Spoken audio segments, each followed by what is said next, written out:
Oh, for sure. Oh, all right. Just check through. Okay.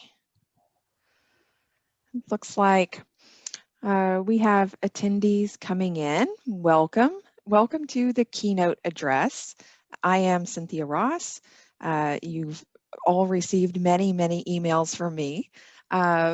And I wanted to thank you all for attending the meeting and thank you presenters and chairs, special guests for coming.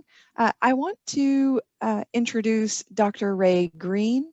He is the Dean of the Honors College here at Texas A&M Commerce, and he's going to introduce our keynote speaker. He is a beer lover, and I think that's what we're going to be talking about today. So I will turn it over to Ray. Thank you, Cynthia. I appreciate the introduction. I do have to chuckle. Normally when you get the opportunity to introduce a keynote speaker, it's because you're well known in the field. For me, it's because I like beer, but it's wonderful because it does provide me with the opportunity to hear a presentation that I might have missed otherwise. Before I do the introduction, just a little bit of bookkeeping. If you do have questions for our presenter, you can enter them in the Q&A section of the Zoom interface. And after the presentation, we'll entertain those questions.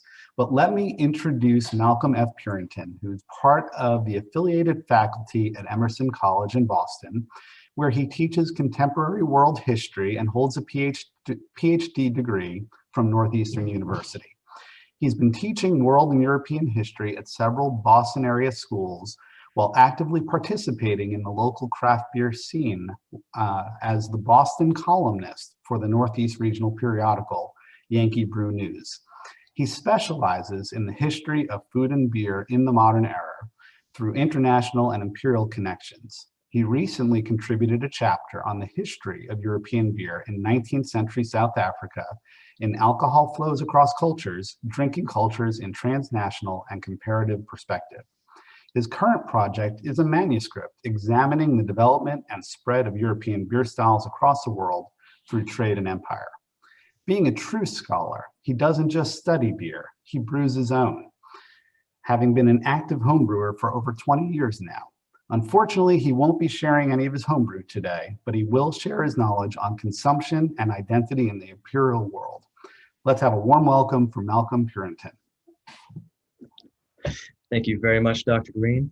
I want to thank you for that great introduction, and also just thank Texas A&M Commerce for having me be here virtually, especially the history department, and Dr. Ross, who asked me to be the keynote. So thank you very much for that.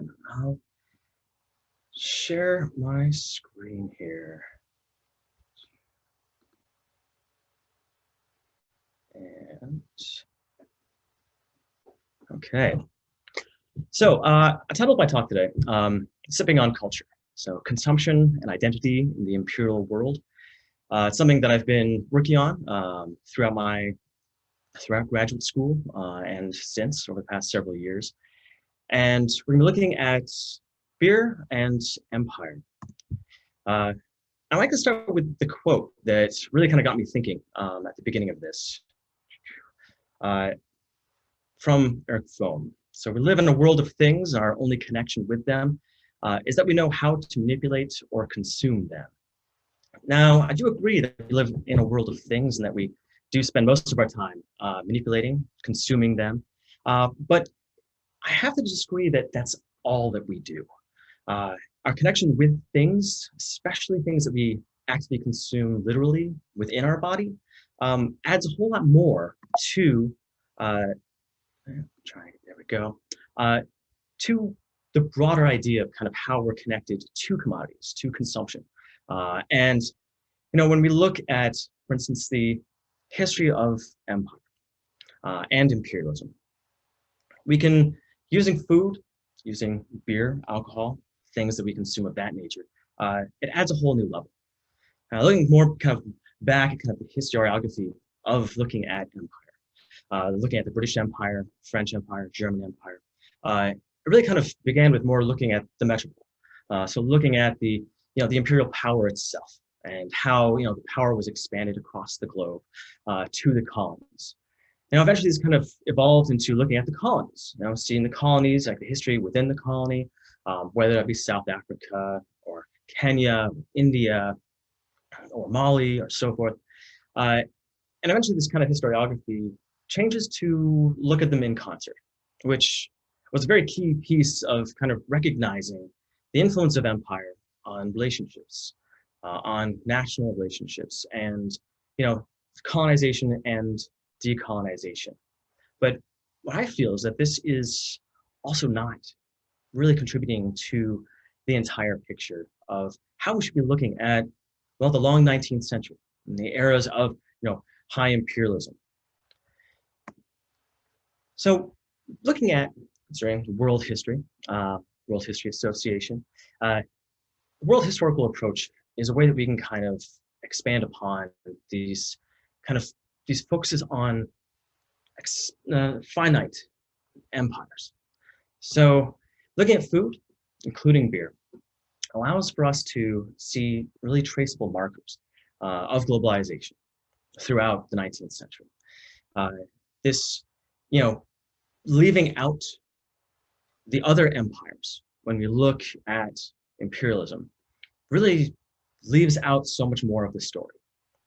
And you come to see these empires as almost being standalone places, the colonies themselves being just part of the metropole. And while both are kind of influencing each other, you miss the fact that the world itself is connected outside of these borders, outside of these boundaries. And it keeps us really kind of constrained on that kind of nation state framework, which world history really helps to expand our view of the world and helps us to see these broader connections and relationships between human societies and their experiences. So with beer, it kind of follows a similar type of nation state constraint that the history of empires also had. While there's a national perspective that most beer history kind of focuses on, the history of beer in the United States, the history of beer in Great Britain, in Germany, in Japan, especially these days, looking at specific regions, Bavaria, Bohemia, just in England, just in Ireland. Sometimes it's a regional perspective that can be, focusing on a certain ingredient, such as the spread of certain hop strains, from Bohemia, from the Kent hop fields near London. Or we can look at the business history, and those are also quite constrained to that national look of certain firms and the firm's activities of production and influences on consumption. But this really kind of escapes from looking at more of the questions on how these different types of beers, these different types of ingredients, and the experiences, the cross-cultural relationships that develop through the ingestion of food and alcohol. It leaves them by the wayside. So what is missing? It's really the whys.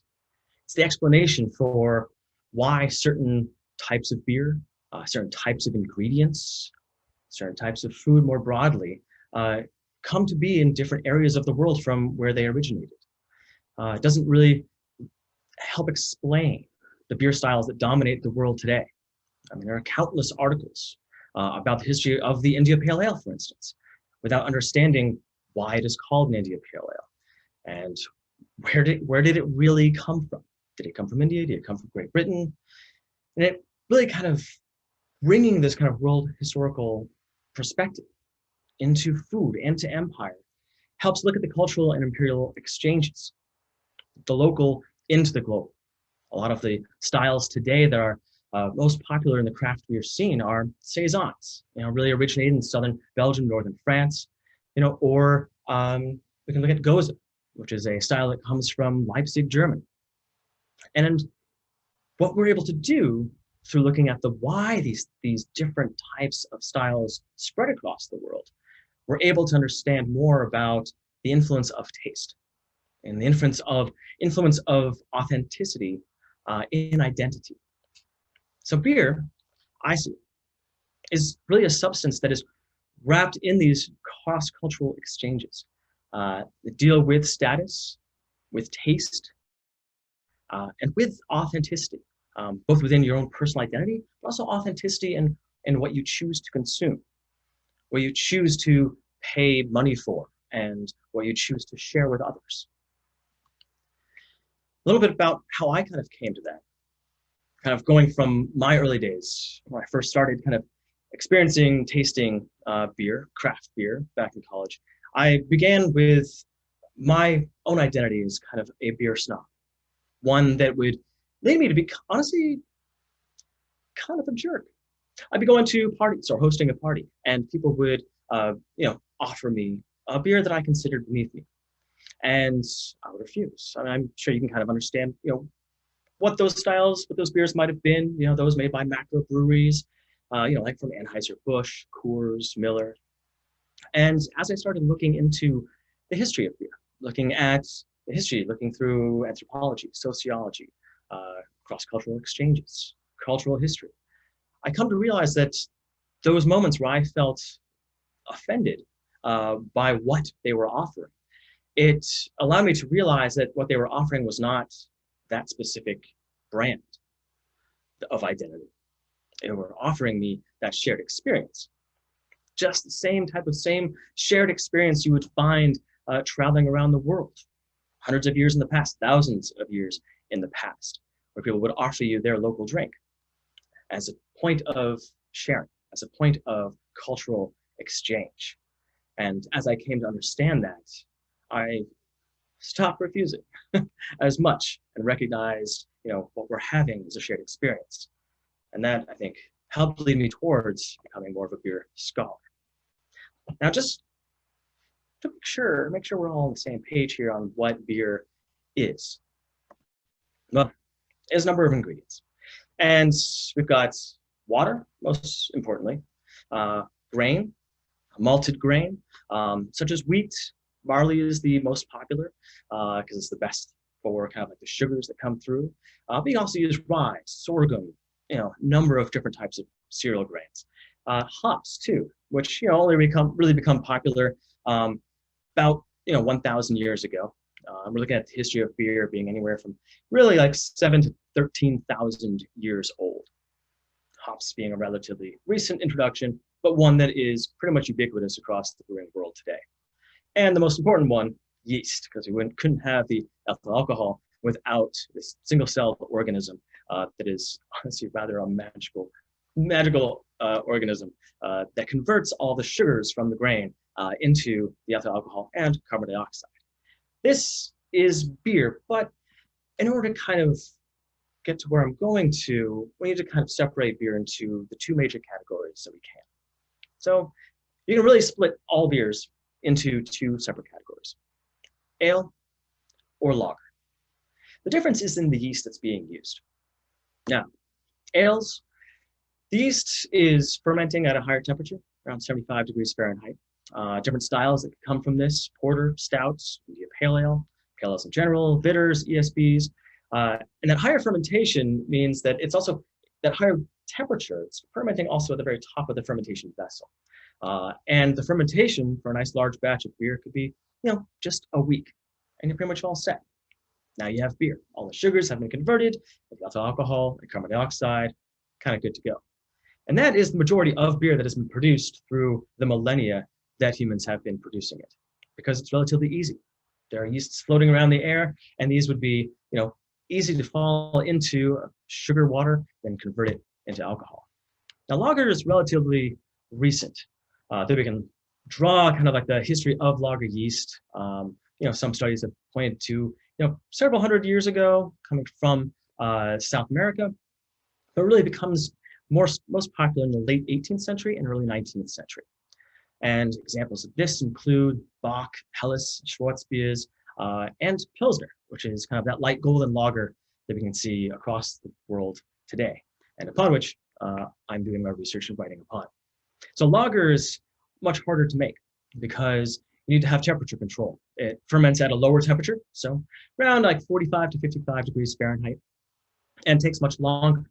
Lower temperature The yeast is moving a bit more slowly.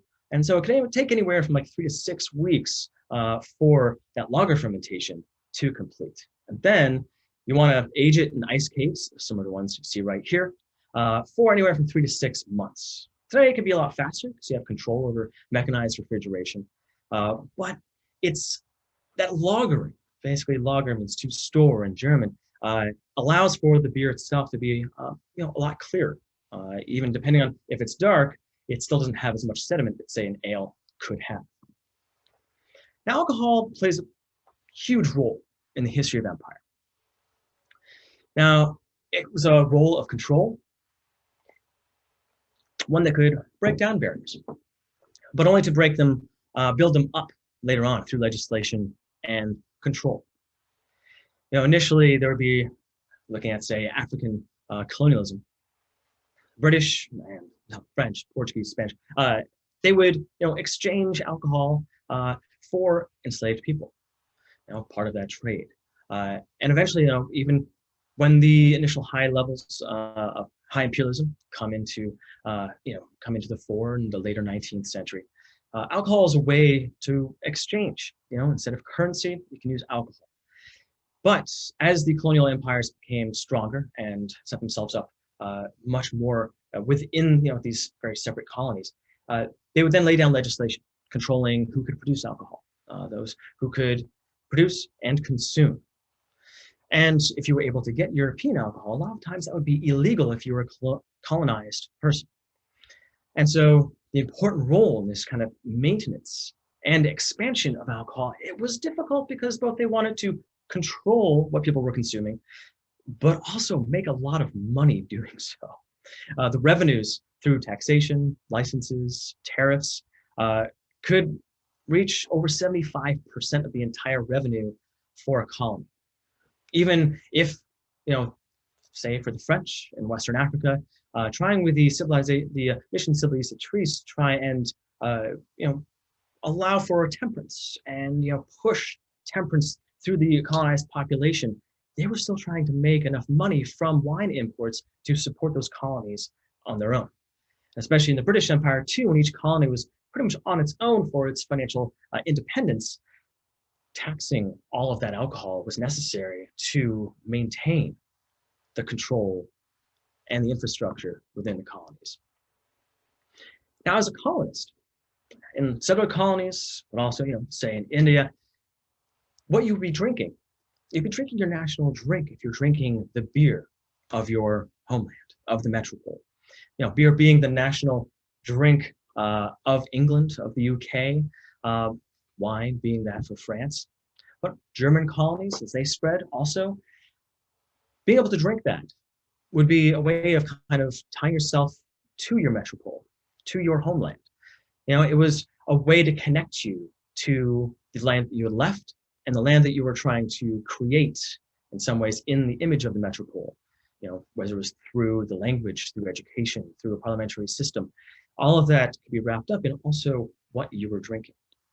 It's both supported and enhanced the status of these colonists because they were the only ones who were legally allowed to drink European beer, European alcohol. There were lots of different types of indigenous alcohols produced, whether it was palm wine, rice wine, and different types of distilled spirits. But while the European drinks were seen as being healthy and part of what made a colonist part of the empire, they also did not want the colonized population to be seen as part of the colonial power. So they were not allowed to. What if they could get their hands on it? Then their status would be raised up. There's certain classes of colonized populations. Those, of course, with more money would be able to afford some of the bottled beer that was coming into the country, to the colony. And they would be able to then share that. And then they would gain a status much higher in their own communities. Now, there are different types of beers, whether it was ales, mostly produced in the UK, or lagers, mostly produced in continental Europe.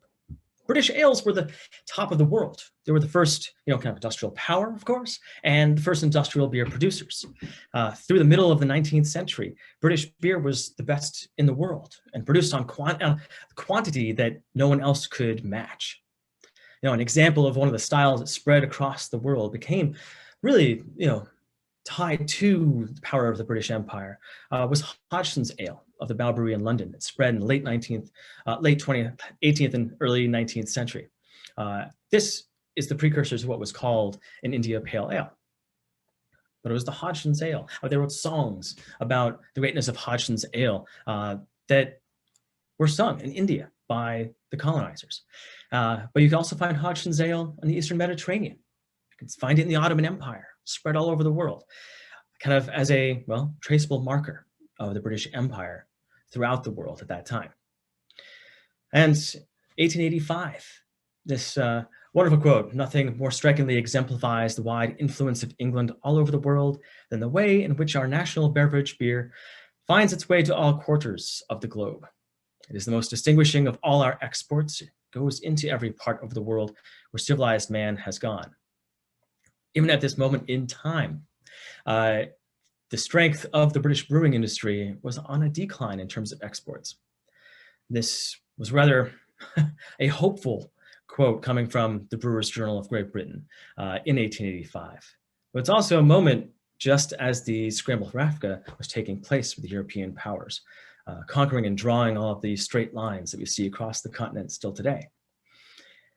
This is a way, this beer, considered modern for an industrial beer, considered a national drink that you could see across the globe, and the styles that were being sent around the world, the stouts produced by Guinness, and of course the pale ales, and the India Pale Ales too. But we have industrial expansion tied up in how the beers were produced, using new technologies like microscopes and temperature thermometers, but they were transported through railroads, through steamships, being promoted through things like the great exhibitions around in England, in Paris, in the middle of the 19th century.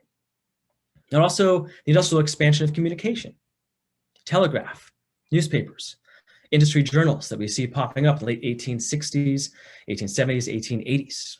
These brewing industry journals were listening to each other. They were reading each other. They were being translated across the world, trying to find out the latest styles, latest technology.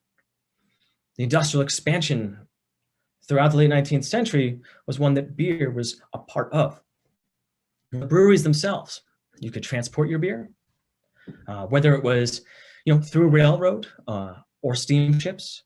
And in the colonies, if you felt like that was too much, then you could start producing your own beer. It wasn't considered as good, but it was a way that you could also tie your style of beer that you were producing in the colony to the style of beer that you would be drinking in the home country. Now, the first modern global beer was the Pilsner. At least that's how I am arguing. It was a marriage of technology, of science, one that could bring in new studies on the history of yeast, one that could be tied to the scientific revolution in brewing that was going on with new things like mechanized refrigeration.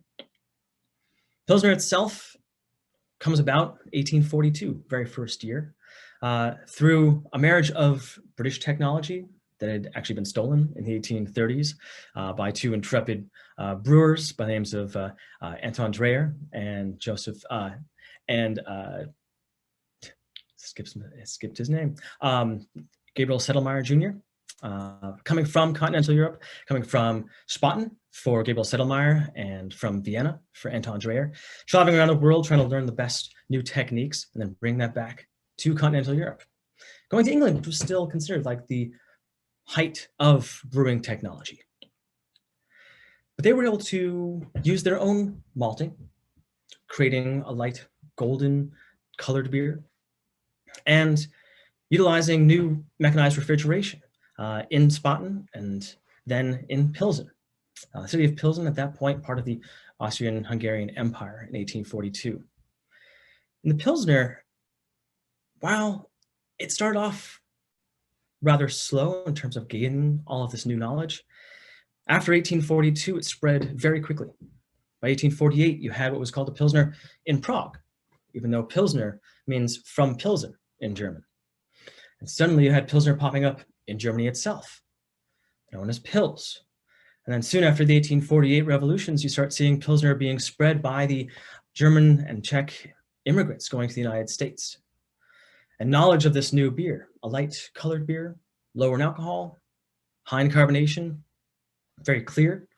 News of this is traveling via those networks of industrialization, via the steamships, via the railroads, via the newspapers, the great exhibitions. That modern taste that people were starting to see, because those who were producing the Pilsner on the continent were working together. And they were building new laboratories to study yeast itself, trying to understand how to make the best beer in the world, and one that they could all share. While the British were still producing their ales, kind of looking down their noses at the continent and the continental brewers for working together even, because the competition in Britain was far too strong. Part of this was bottling, that transportation of the beers. First, 18th century, we're transporting casks and barrels. I mean, honestly, even on the Mayflower. In the 17th, 15th, 16th centuries, we're seeing casks and barrels, and we're seeing hand-blown glass, stone, glass molds, clay, brass, wood. By mid-19th century, we've got iron modes and blown glass. And this really kind of changes things. This is something that the British were rather slow to catch on. And those in Central Europe continental Europe, were able to take on and start really kind of using to their benefit, because beer that was being transported in these bottles was better. It was lasting for much longer. And it was arriving in a much better condition than those that would be transported in wooden casks. So the wooden barrels then became individual bottlers. So instead of the coopers making all of these barrels, whether as part of kind of like a vertical integration for the breweries themselves, the individual bottlers would be the ones that would be bottling all of the beer produced by a brewer, and then selling those bottles on ships and so forth. Something that Guinness was doing. They weren't actually selling Guinness as Guinness until the early 20th century. Prior to that, they were using individual bottlers based in Ireland they would sell the beer directly to them, and the bottlers would bottle it and then send that beer under their own bottling label around the world. Something that would have, a very unequal status in different places, because some of those bottlers were very good at what they did, and some of them were very much not. Changing technologies spread, especially in continental Europe and then the United States, something the British were rather slow to kind of catch on to. Corks and wire soon went to the lightning cork, or the Grolsch top, which you can kind of flip on top, as you can see right here, with the neck and tie wire, lever wire. But then we had the crown cork, invented in 1892 in the United States.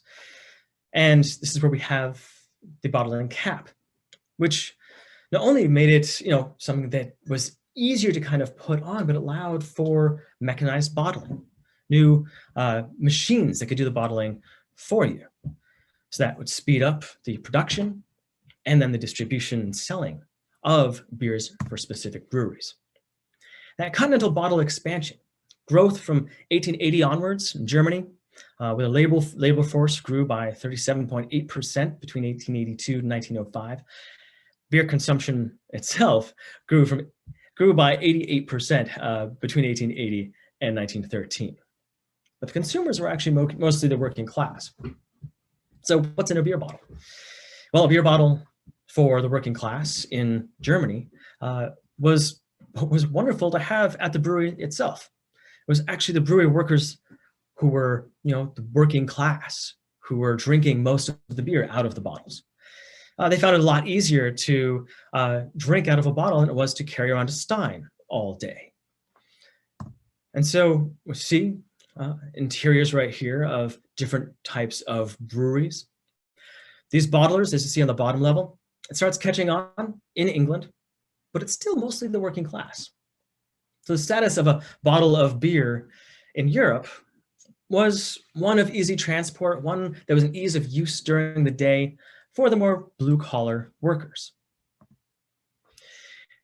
They liked so much they would even drink up to 10 bottles a day per person at work. I mean, you can imagine it's a lot easier to kind of put a few bottles into your jacket pocket than it is to have a couple steins and, you know, have the unfortunate moment of spilling that beer while at work.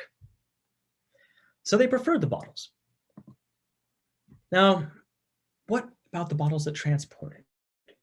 And how would those be tied to identity? Who was consuming these bottles? Who's consuming what the bottles represented too? Because bottles weren't being produced in colonies. They were being produced in the metropoles. And through the different trade routes, whereas the British, Dutch, Spanish, French, these bottles represented part of an empire. They represented not really the breweries, but they represented the nations where the breweries were producing the beer. In 1882, the British Brewers' Journal comments that the bottled Bass has been found in every country where Englishmen had put foot. And oftentimes those bottles would be found underfoot as they would be, you know, generally smashed after use. Piles of broken beer bottles found in South Africa, in German West Africa, and other places where you have a lot of workers. But in local brews, looking at the empire in these different colonies, they weren't drinking bottled beer unless they could get a European beer. The local brews in Africa were ones that had been produced for, you know, many millennia. You know, using the same, you know, cereal grains, not typically hops, but lots of spices, fruits, and they would be drinking as a communal aspect through straws because they wouldn't be filtering out all of the different grains. Ease of use to share amongst each other, and one that was representative of local communities, of local groups of people. And as I said earlier about the European alcohol being perceived as destructive to non-Western societies, the alcohol policies leading to strict control with high taxation for any types of alcohol that were brought into the colonies. So the perception of local brews was one that was unhealthy, unhygienic. European colonists tend to avoid them. And those who were colonized were then led to believe that the European brews were something to be sought after, something of a status. The result is that these imported alcoholic drinks, bottled beer, was an expression of wealth and power for local populations, something that would be considered intoxicating in compared to what was referred to as the native alcohol. These are bottles for the breweries later on in the early 20th century from South Africa. So imported alcoholic drinks, that bottle that would be considered something of the working class in Germany, in England, would be considered something of high status for the colonized populations across Africa, across India, across Australia. The spread of the Pilsner was one that was supported even by the German government. German colonies, whether we're talking about the coast of China and Shanghai, German East Africa, German Southwest Africa, the German government even subsidized the shipping of bottled German beer, of Pilsner, to colonies across Africa and to Southeast Asia too. The Germans also set about trying to mimic the breweries that were producing most of these beers in Hamburg and places like that in Germany.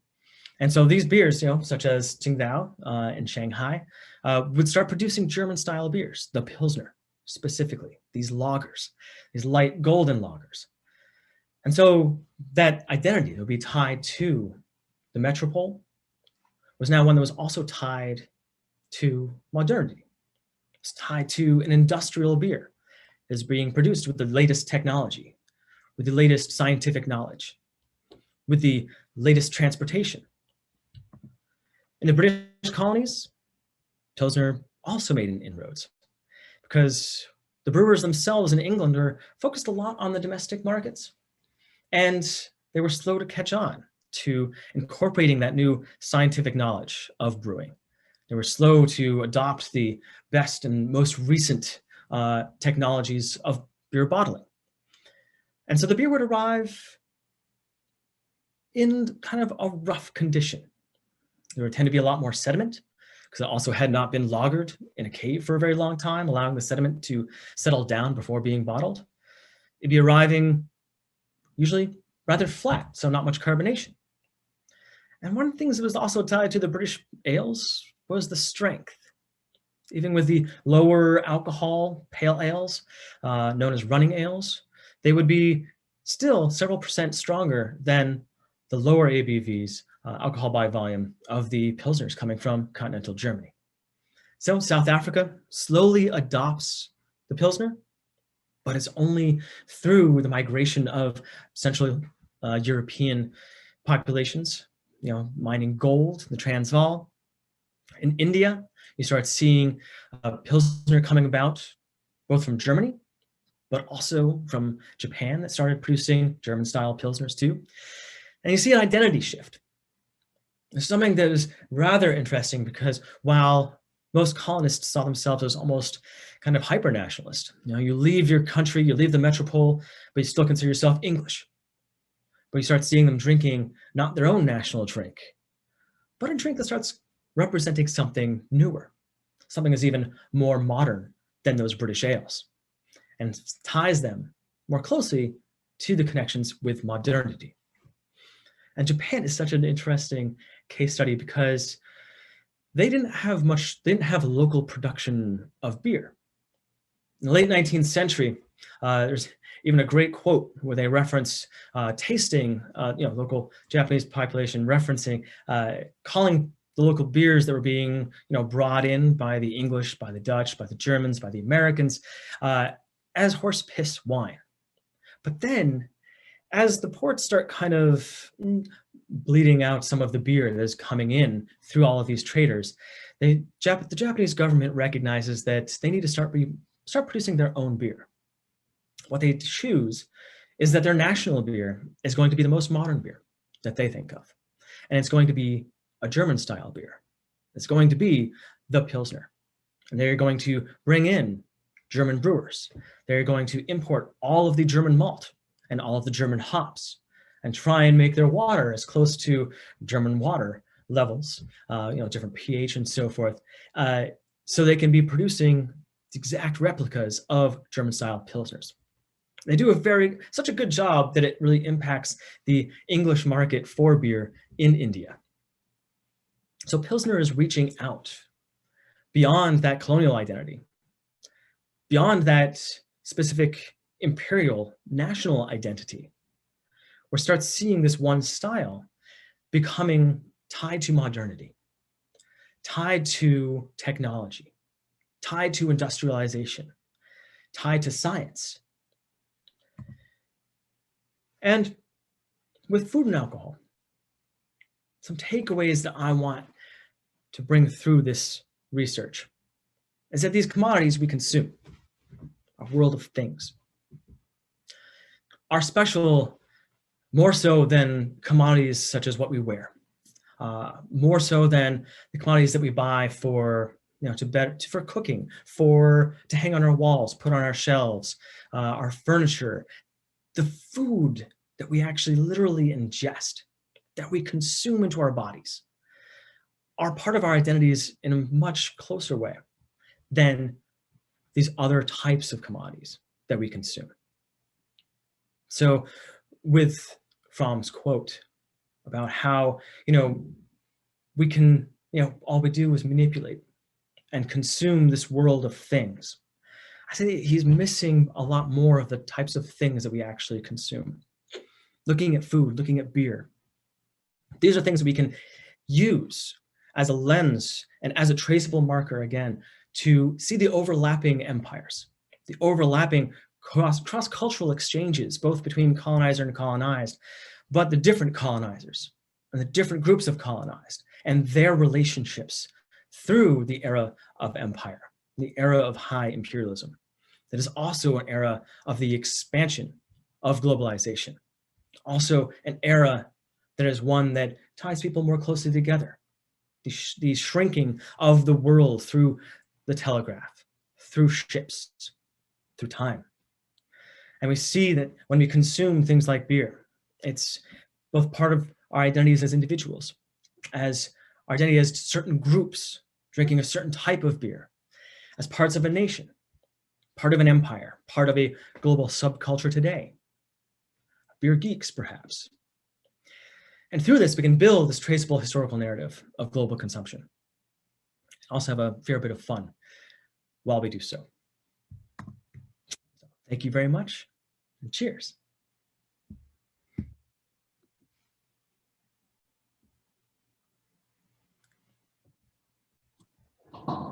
Thank you so much, Malcolm. Certainly appreciated that. Looking to see if we have questions in the Q&A yet, and we don't, but hopefully some folks will follow up with those. I'll throw one out, though, while we're waiting to see if any of those come up. One of the things that we've seen a lot of, I guess in the last 20 years as the craft beer scene's exploded, is that it's very regional, extremely regional, very city-based. You know, how do you think that ties into things like identity and, you know, the shift away from national beers to these very specific local beers? I find this to be a very interesting thing, because when we look at kind of cultural exports that have come from the United States, specifically looking at kind of terms like Coca-Colaization, McDonaldization, those are exports that are more kind of a flattening of flavor. So while we have these, I mean, multinational global behemoths, you know, South African breweries and Anheuser-Busch coming together. With craft beer, while they are tied to more urban areas, local areas, we've seen export of taste and authenticity, of basically that identity moving across the world. I think this is something we see while they kind of really began in more urban areas. We're seeing the local come through in a way with craft beer that is very different from the globalization of these large macro flavors. Even though the Pilsner itself is becoming one of the most popular craft styles of beer, we're seeing the small towns producing their own, you know, having their own very small breweries. We're seeing people wanting to go, I mean, honestly, especially over the past year, we saw it really kind of blow up during the Great Recession, where people want to support their local. They want to support not only going for the freshness of the beer, but also wanting to support their neighbors. And the brewers do that themselves too, where we see breweries, small ones, coming about in Italy, in France, in Japan, in South Korea, in Vietnam, in Costa Rica, where it's tied to the idea of what craft beer is that came from the United States, but it's something that is an authentic flavor for the local, using local ingredients, and really kind of backs up and enhances that local identity, while also being tied to the authenticity that is part and parcel of the story of craft beer and those who produce craft beer. Wonderful, thank you. We do have some questions. Do you want me to read those to you, or do you want to look yourself? Oh, I got that. Yeah, I can see that. So, what does a global history of beer tell us that's different from histories of salt, cod, spice, etc.? So beer has a different level to it. It's also not just, you know, it's several different ingredients, which ties you to, you know, specific regions, specific histories for specific types of hops, for instance. Saz hops, or Zatek being, you know, the national hop of the Czech Republic. But it's alcohol. Beer being a lower alcohol, so it's not, you know, something of, you know, that is distilled like gin, you know, schnapps and so forth. Beer is something that is enjoyed typically through more of a session. through a longer period of kind of, whether it's negotiation or shared experience of a community, and it is a social lubricant. So it opens up conversation, which of course, if you don't go all the way into drunkenness, inebriation, it can allow for broader, more open conversations. Alcohol is also being used for celebration, for mourning, for setting out a moment of a deal that has been made in trade, for a family. So there's a lot more that comes into beer than salt, than cod, than it's just a specific commodity. There's also food, but alcohol has a whole lot more cultural and societal meaning that can come through, which allows for those, makes it a lot more complicated in the discussions and kind of the relationships between groups like the colonized populations and the colonizers, and how you work in temperance, the ideas of civilizing versus taxation and revenue streams. So I think it's a lot more complicated, which I think is a lot more fun for me. Yeah. Let's see. Okay, I'm curious. I could speak a bit about the influence of Germany's strict purity laws regarding beer brewing. They got stifled the spread of German beer, or has actually helped promote it. I'd argue that it has actually helped promote it. There's actually some good work that is done recently about this, looking at kind of the history of kind of the German beer purity law. Reinheitsgebot came out about in 1516 in Bavaria. And when it started off as a way to try and kind of control the alcohol consumption, make sure the beer itself was safe, and that the revenue streams and the production of beer was being made specifically by barley instead of wheat. But it's become something that is a bit, especially over the course of the 20th century, a cultural identifier for specific types of beer. So if you see it kind of being promoted through German breweries saying like, we're doing beer the right way. I mean, beer being many thousands of years old, making beer the right way isn't, really particularly a thing. So I think it has helped promote it because while it has stifled a little bit of using certain local ingredients in certain areas, regions of Germany, you see a lot of the local breweries being part of that, like a local culture. One that is kind of growing in different areas now through craft beer and local breweries. And I think it has been something of a label that you can put on German beers and you know exactly what you're getting. So using that beer purity law, that, it's a good basic law. They didn't change it until 1903 to even include yeast, which I think is just kind of funny it took that long. We knew about yeast since 1876, through Louis Pasteur. When they add yeast in there, it's still those very specific ingredients. You can see the magic of how much you can produce that is very different in flavor and strength just using those 4 ingredients. But it also adds just kind of a little gold star if you're able to produce it exactly right. So I think it's actually done more to promote German style beers than actually than hinder development. All right. Instances of non-European parts of the world also engaging in alcohol trade prior to the European empires and colonization. Or does alcohol production consumption remain more at a level of localized, ritualized, rather than commodified and traded in broader regional networks? Beer had been throughout, for several thousand years, beer itself and wine were traded actively. They weren't necessarily traded as styles. We don't see the definition of specific styles of beer in the way that we think of today with porter, India Pale Ale, Pilsner.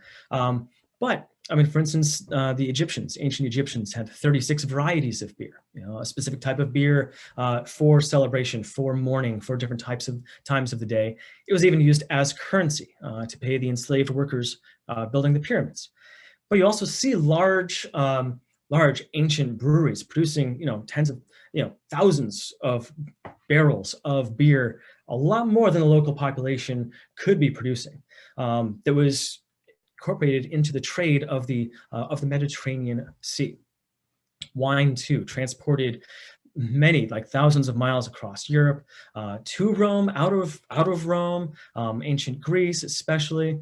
But the history of really taxation in general is one that can be tied to alcohol production. I mean, the Code of Hammurabi, for instance, has several instances about the taxation and the carefulness with which to brew beer. I mean, if you cheated someone, if someone gave you grain to brew beer and you cheated them, you probably would not be fined. You might be stoned and thrown into the river. Tigris, Euphrates rivers. It's a very long history of urbanization, of settling down for humans that is ongoing. So the European empires did lead to a broader globalization of alcohol trade, going back several 400 years, 500 years, but it is a very long history within humanity. So long period of time. Great question. Are there instances of anti-beer reactions as part of the resistance to colonialism, to imperial powers? That is a good question. So anti-beer reactions, not so much. What we actually saw is kind of a promotion of certain styles of beer and attempt at kind of controlling local beer production. If we look at, say, South Africa, late 19th century, but especially in the early 20th century, we see a real crackdown on local production. The shebeens in the areas for Black South Africans, producing local beer in homes, women being the primary brewers. And this was something that was cracked down upon because the mining operations, the owners would want the men who were working in the mines to use the money that they were being paid in the beer halls that were being created by the mine owners themselves. So anti-beer reactions, definitely anti-beer reactions to the beer halls, lots of protests by the shebeen owners and local beer producers, but not as much about the specific type of beer, more about the legislation of the beer. So good question, definitely a good question. All right, where we got, let's see, talk regarding the connection, question regarding the connection between beer styles, ingredients, and national identity. You mentioned that in drinking certain styles conferred allegiance to metropole and colonial locales. The sorghum beer is a style from parts of Africa. I'm wondering if this style was a style used local ingredients, was pioneered by Africans, and as a corollary, obtained by colonists for traditional styles from Europe, like Pilsners. So there was a real clear distinction that the colonists were using for local ingredients and local production in comparison to imported beers and those produced in the European style and produced in Europe. Even local production of European style beers, for instance, in Cape Town by the Olsen Brewery, they were using, creating European ale, like British style ales, utilizing the latest British technology, and then in Johannesburg, utilizing the latest lagering technology.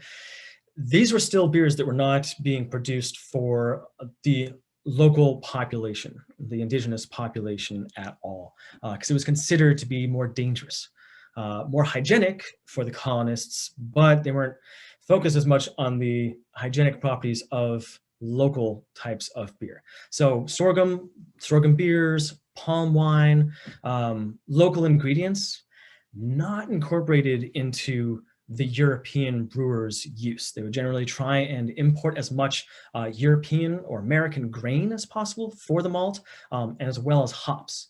Hop strains that they'd be using, they would try and produce European strains of hops and not using local ingredients or spices. This is something I really like about craft brewers across former colonized spaces, utilizing local ingredients to bring some more of that local flavor and history into their breweries.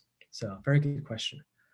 All right, Jonathan, can you speak a bit about the role of gender and the shift from local beer production, often done by women, to more industrial production under the control of men? So, we've got got a link too. So this, so the gendered shift, excuse me, of local beer production. So I've done a little bit of research on this. Is we see the gendered shift occurring with the professionalization in Europe of the brewing trade. Something that Judith Bennett looks at in her book, tying it to kind of not just the professionalization of the trade, but also like, when that occurs, when suddenly you can actually brew beer and make a good profit on it as a primary economic activity. And kind of the influences that transition period during kind of like 13th, 14th century in Europe, those perceptions of what it means to be a brewer really continue on in the era of more colonialism in Africa, and leading to the production of beer by men. So when we see the establishment of, say, the East African breweries, in Tanzania, Kenya, and Uganda, we're seeing men in charge. We're seeing this also in Cape Town, South Africa, in Joburg, any type of European type of brewery that's being produced on a more modern scale with modern equipment, that is going to be run by men. But we're seeing, we see the local production still being done by women. This was controlled. We can look at Achiampong's work looking at Ghana, the Gold Coast, Justin Willis's work in looking at East Africa. Local production generally always done by women, but then controlled by men of the village, of the local community. But any type of European style is going to be still influenced by those long gendered roles that occurred, back in the 12th, 13th, 14th centuries. So yeah, very good. And just as a note, basically, for the majority of the history of brewing, it has been done by women. And also something I love about looking at craft beer, the number of women being involved. If you want to look more at this, check out the Pink Boots Society, who they come up with a different hop blend every single March during Women's History Month to look at that breweries across the country all use together to support women in the brewing industry today. Very good work that they're doing. Just comment during the, this is from Eugene Moreno, during the French intervention era in Mexico, rule of the Mexican Emperor Maximilian, Mexican humor, newspaper, and propaganda organ derided him as a beer drinker in Mexico. Specific styles of Mexican beer really goes back to that, kind of the Austrian-German influences of the lagers that come through. If you look at like Modelo and so on, they're all still light golden lagers that had become very popular by that time in Central Europe. Yeah, quite solid. And Laura, the story told us seems to be one of beer embodying world history processes, imperialism, industrialization, etc. Are there ways in which beer was a driver of world historical processes? That is a very good question. A driver. I would say it's part of the world historical processes. One that could be more as an identifier of the modems, the era of the managerial revolutions, looking at the firm, one looking at the industrialization and the developments of biology, of chemistry, microbiology, where beer you can dive into on a deeper level, but I don't think it's one for the era of the long 19th century that beer was really changing and pushing forward world historical processes in a way that the broader industrialization and the technological aspects of the railroad, of steamships, while we can use beer as a lens to explore these processes, and I think it's an excellent lens with which to kind of explore these, beer as an active component changing through these processes, I would just take me a bit more work. I like that question. Thank you. Jonathan, I got a point up that a very popular addition to beer prior to the rise of hops was grains of paradise. Yes. Yes, indeed. Yeah, also known as Egyptian peppercorn, pink peppercorn. Used in Samuel Adams summer ale, specifically too, every year. There's so many beer hops. Hops were a late addition, one that happened really because of just the properties of it. Looking at it as a preservative, hops are a very good preservative, somewhat antibacterial, allowing the beer to have a much longer shelf life. So when you see longer, kind of expansion of trade across like Central and Northern Europe, really in kind of like the 11th century, 12th century, we see hops coming through because of its preservative qualities, as well as balancing out the sweetness that can come from the sugars from the malt. But the thousands of years of beer production and cereal fermentation, the utilization of grains of paradise or wormwood, the first thing that nutmeg was really used in Europe for was they put it into beer to see what would happen. Looking at ginger, looking at fruits, different types of spices, all the way through the different styles of beer, considering like, say, the 36 varieties that the ancient Egyptians had, those would be based upon different types of spice, like grains of paradise, or different types of fruit being used together to create a new flavor in those beers. So yeah, grains of paradise is a solid addition also to home brewing. You can easily add it today too.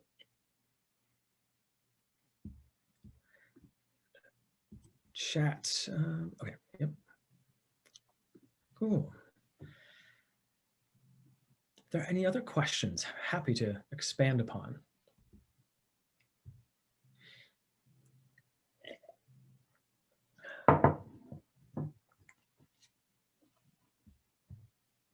Does not appear that we've got other questions rolling in. And so I suppose then at this point, it's time to thank you for sharing your expansive knowledge on beer and how it impacts world history. As a psychologist, I found every moment of this riveting and greatly appreciate it. Oh, wait, some more popped up. Look at that, just as I say thank you. The attempts to recreate ancient beers. Patrick McGovern has been really pushing this a lot over at Pitt. He is kind of like beer archaeologist, a lot with the ancient ales with Dogfish Head Brewing Company. I love the attempts at recreating ancient beers. There's a number of attempts to recreate the earliest recipe that we actually have for a beer, which is the Himton Ninkasi, Sumerian goddess of fermentation. Earliest, written down recipe that we actually have evidence of. And trying to recreate exactly the beer, I think it's a lot of fun to do that, to see what the flavors and the tastes were thousands of years ago, because our palates have changed. Our personal palates have changed throughout our lifetimes. So the palates of populations have also changed. And looking at the really the central role of beer in human and alcohol in human societies, thousands of years, tens of thousands of years, being able to recreate now on kind of a really small, almost like a genetic level, we can see a lot more about what the flavors were like, what the palates, how that has changed. We can see when bitterness and sweetness are being used for certain styles, certain types of beer. I don't think they'll ever, a accurate recreation of an ancient beer will not generally sell well to a mass audience. I do think what Dogfish Head has been doing with the ancient ales, with kind of recreating them for a more modern palate, generally with more sweetness and a balance of bitterness, sometimes a little bit of a sour in there. That, I think, does a long way to kind of let people, the beer consumers, know more about the history, like learn a bit more about where beer comes from and the different ingredients that are being used. It takes on a nice little walk down an environmental history of local communities and the specific types of, fermentation and, different grains and ingredients people used in beer. So I love the attempts to recreate those ancient beers, just as a historian, and also as an enjoyer of beer drinker. General advice: beer as a driver. Brewers were one of the first that embraced ice technology, absolutely spread the word that eventually led to refrigeration in industry and at home. And absolutely, ice. So the very first brewery that actually utilized mechanized refrigeration was in 1873 when this Carl von Linde system developed in Denmark. And it spread quickly, especially looking at lagering, because with ales, you didn't really have to worry about that as much. The ice trade, I mean, huge. I feel like it just continental Europe. Norway was supporting itself basically through the ice trade for many decades. And then once mechanized refrigeration comes through, economic recession. Near Boston, we can look at Frederick Tudor, who really starts selling ice from the ponds around Boston and selling that ice, transporting it all the way down to New Orleans, to the Indies, and all the way across the world. So ice being really tied to the beer production, that lagering type, because you need to keep that beer while lagering as close to freezing as possible for that 3 to 6 month period. So mechanized refrigeration technology that really takes off with brewers as the spread of Pilsner does so across the world, allowing brewers to start producing these lager beers in warmer climates, including Australia and India too.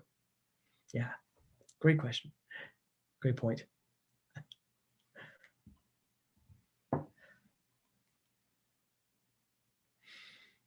All right. I'm hesitant to jump the gun again.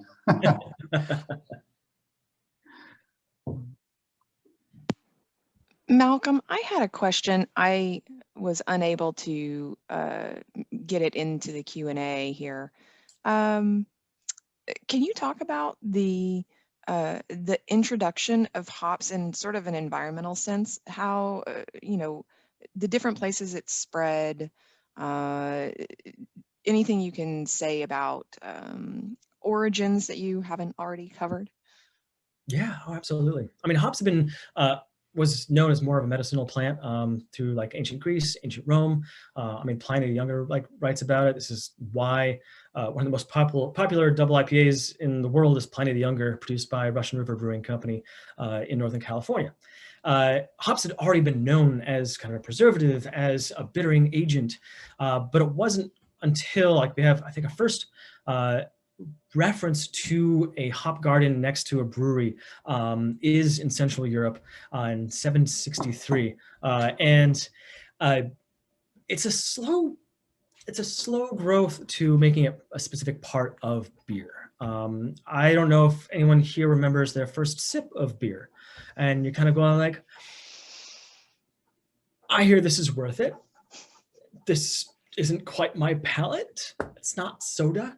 And just, same thing with coffee, that bitterness, it's something they get used to. And that is something that it took several hundred years actually, really, for hops to become more popular. And it's a rather slow process because it's a period of time when we have trade, burgeoning out of the Baltic Sea with the Hanseatic League. And we're starting to see beer, when using hops, you're able to sell it after a couple weeks. Without hops, beer is going to last for a few days. It was domestic production. It was something that was going to be produced and consumed within a week, because the sugars that are still in there could become basically inoculated, like the beer could be inoculated with the other types of yeast and bacteria floating around. So the beer could become very sour very quickly. Once you add the hops, it really kind of stops that. And allows that beer to be longer shelf life across town, across several villages, and then transported on ships great distances. And so it becomes something you can make a lot more money on. And then that's how hops are really able to spread out of Central Europe, across really Northern Europe, and then eventually to the British Isles. So it takes several hundred years because people are just trying to have to get used to the taste of that bitterness and start realizing they can purchase the beer instead of producing it themselves at home. So looking at the spread of hops themselves, it also grows best at a certain latitude. And so it can't be too hot. It has to have the right soil composition. But if you can get it going, in the summertime, hops can grow up to a foot in a day. And actually, found some local hops from an old homestead nearby last summer. So just so you have an idea of what these hops can look like, this is the hop flower right here, which is where you get the oils and the alpha acids that will add to the bitterness and the preservative aspects of the beer. And these will grow on vines, very long vines. And this one probably from a good 200 years old. So environmental history, just looking at hops themselves, you're looking at the soil, you're looking at an intention. You can find wild hops, but I mean, the Kent hop fields near London were essential to the brewing trade. And one that was, some of the first futures stock market that were traded in London were based upon the hop futures of the Kent hop fields. We can talk about the people who were going out to the hop fields also, whether we're talking about the 12th century or we're talking about the 18th century, and the spread of different strains of hops. You can tie those to a specific terroir, where those hops are being grown. That flavor of the hops can tie to a different specific time period, looking at craft beer. Cascade hops being one of the first kind of created style, types of hops, 1970s, and the multitude number of kind of modified hops today, looking for the different types of, sweetness and fruitiness and bitterness as well. Just over the past few decades, we've seen the transition of hops being used just to balance out sweetness, to seeing how bitter we can make the beer, to changing that to being lots of hops, but hops that have flavors of, passion fruit, peach, mango, with the hazy IPAs that we see very prevalent today. So a hop's history can also be tied to a national identity with, for instance, Saaz hops in Czech Republic is kind of a national hop, and the Kent Goldens and Kent hop strains in London too. Yeah. Great question, love it. I do have one question related to that, Malcolm. Are there ever concerns, with the burgeoning industry that people are planting, let's say, hops as opposed to more utilitarian crops?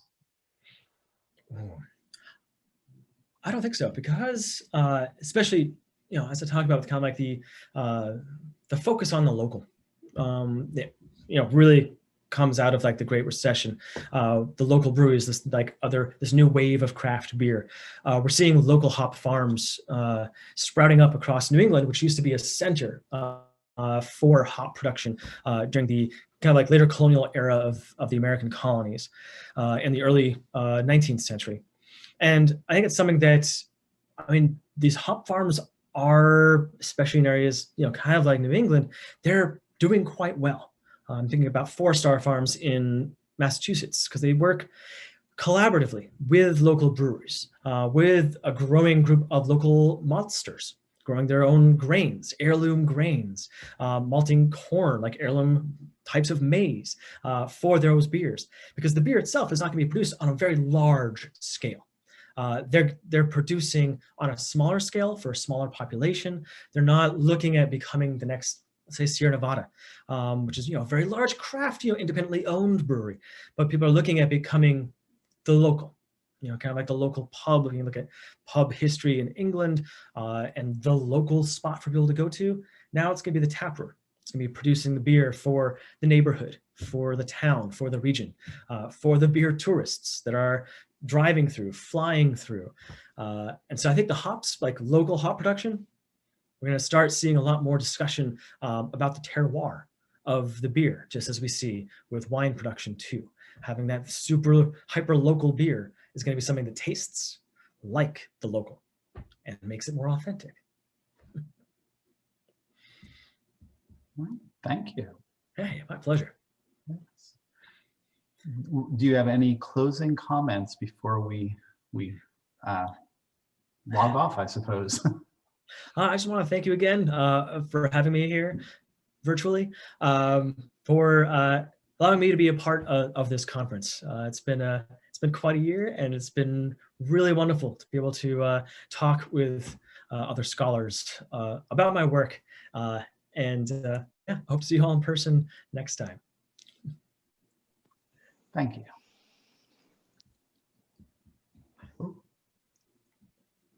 Dr. Ross, what do we do now? We have a few minutes before the next panels. The next panels begin at 1:30. And, you know, if there are more questions that people have, you're always welcome to go to the social hour at the end of the day and ask questions there. I'm sure that there will be many people in there. I will be in there, possibly with a beer. So it looks like, yeah, everything is going great. And thank you, Dr. Purinton, for a wonderful discussion. That was really great. And thank you, Dr. Green, for your introduction that shows us all of the different things that Malcolm is doing. So thank you. Thank you all very much. My pleasure. See you in the next panels.